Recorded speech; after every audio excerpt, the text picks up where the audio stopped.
Queridos amigos, queridos irmãos e irmãs, hoje, nessa quinta-feira, 16 de julho, é a memória, a festa de Nossa Senhora do Monte Carmelo.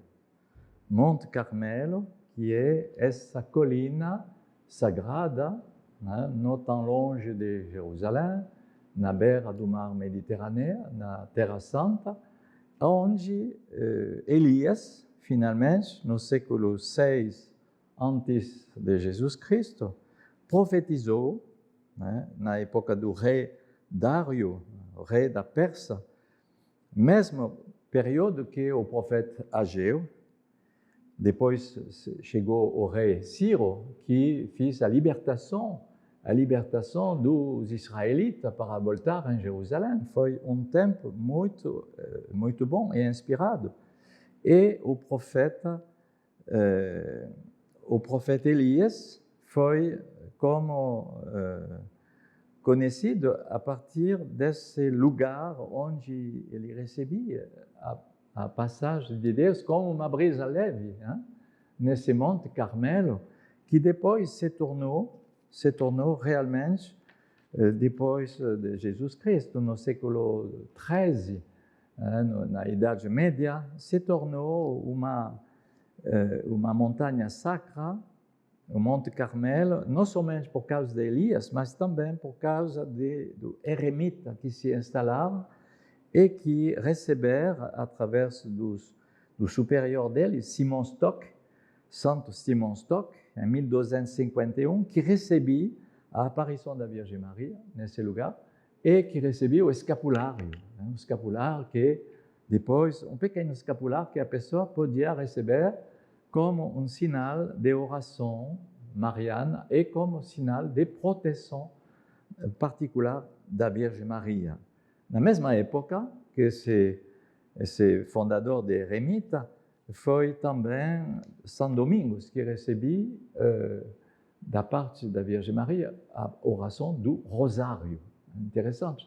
Essas duas coisas foram realmente no mesmo século XIII, a recepção do escapulário da Virgem Maria, sinal de oração e de proteção mariana, e o sinal do Rosário também.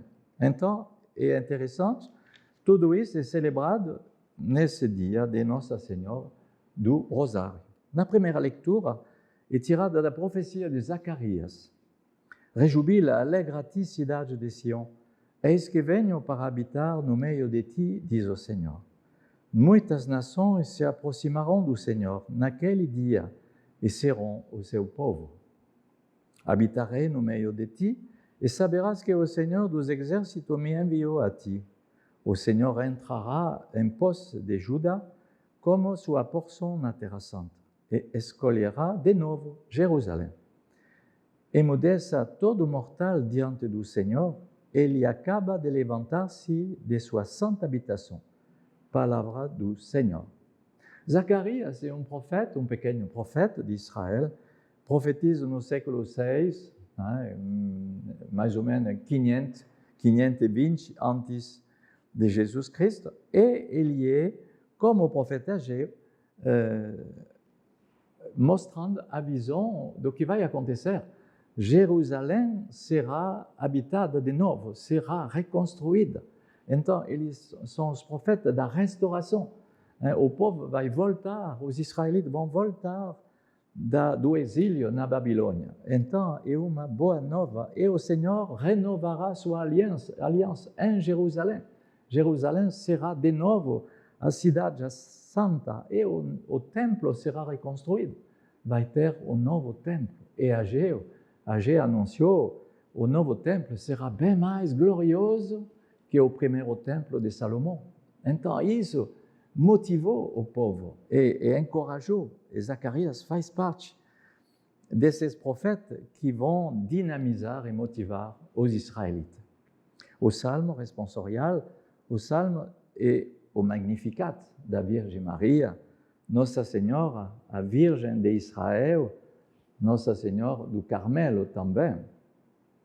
A minha alma engrandece o Senhor e se alegrou o meu espírito em Deus, meu Salvador, pois ele viu a pequenez de sua serva. eis que agora a geração onde chamar-me de bendita.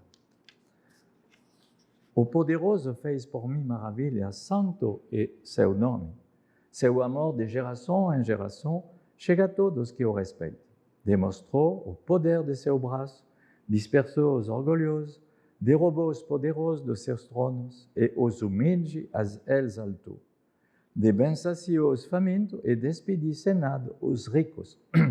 Acolheu Israel, seu servidor, fiel ao seu amor, como havia prometido a nossos pais, em favor de Abraão e de seus filhos para sempre. O Magnificat é uma oração de ação de graça, finalmente, bíblica, completamente bíblica. A Virgem Maria utilizou passagens da Sagrada Escritura, da profetisa Ana, por exemplo, na época, a mãe de Samuel, o profeta, e também outras passagens para mostrar a vingança, mas não é a vingança de Deus, a vitória do Senhor sobre os humildes e os orgulhosos. Ele enviou de mão vazia. E no Evangelho de hoje, no Evangelho de Mateus, naquele tempo, enquanto Jesus estava falando às multidões, sua mãe e seus irmãos ficaram ao lado de fora, procurando falar com ele. Alguém disse a Jesus: olha, tua mãe e teus irmãos estão aí fora e querem falar contigo. Jesus perguntou àquele que tinha falado: quem é minha mãe? Quem são meus irmãos? E estendendo a mão para os discípulos, Jesus disse: eis minha mãe e meus irmãos. Pois todo aquele que faz a vontade do meu Pai que está nos céus, esse é meu irmão, minha irmã e minha mãe. É interessante de ver como Jesus não reduz o papel da Virgem Maria. Não, ele não reduz, pelo contrário, ele amplifica. Quem é minha mãe? Quem são meus irmãos? Aqueles que fazem a vontade de meu Pai. Não é uma redução, minha mãe é minha mãe. Não é uma redução a minha mainha.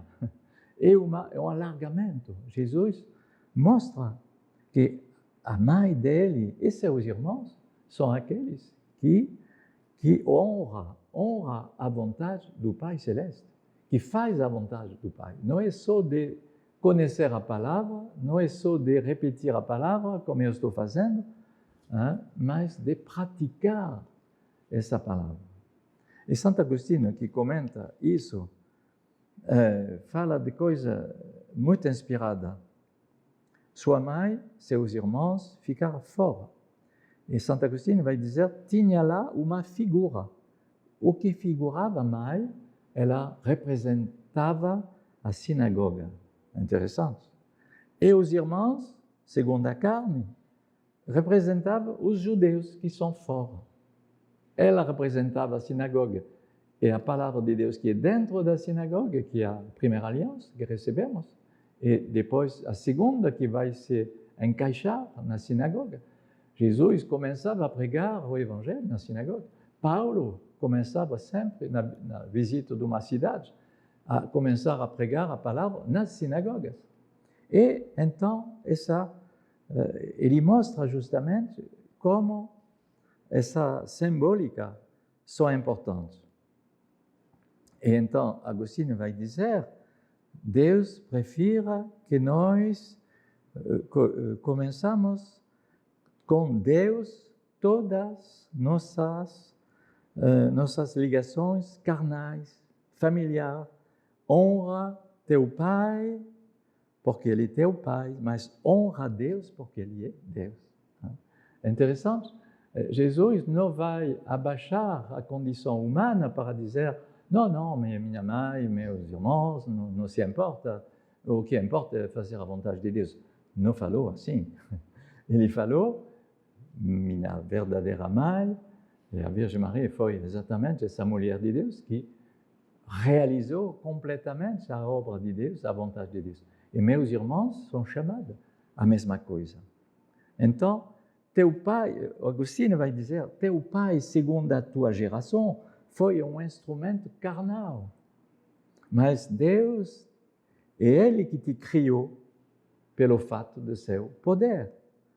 Se o Pai, que teu Pai da terra, não se fere, não se irrita que tu prefira Deus. Não, ele não vai se irritar que tu prefira Deus. Hein?